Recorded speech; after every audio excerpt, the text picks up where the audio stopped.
Guys, কি অবস্থা সবার? তোমরা সবাই ভালো থাকলে আমি কেমন যেন ভালো থাকতে পারছি না। কারণ সবসময় কিছুর একটা অভাব আমার মধ্যে ফিল হচ্ছে। এই কথা শোনার পরে অনেকেই প্রশ্ন করবে যে এই কথা কেন বললাম। তো চলো এর কারণটা দেখে আসি।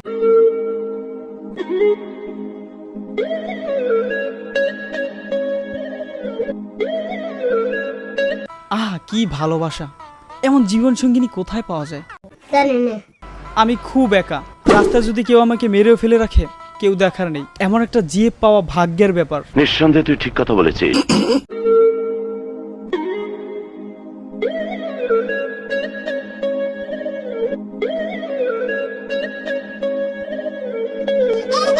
আমি লাইলি মজনুকে দেখিনি, কিন্তু আমি এদের দেখেছি। বয়ফ্রেন্ডকে কে যেন মেরে হাত ভেঙে দিয়েছে, তাই গার্লফ্রেন্ড লাঠি নিয়ে তাকে মারতে যাচ্ছে। ভালোবাসার এর চেয়ে উত্তম নিদর্শন আর কি হতে পারে? এরকম একটা মেয়ে যদি আমার ব্যাটার বউ হতো। কি গ্রামে থেকে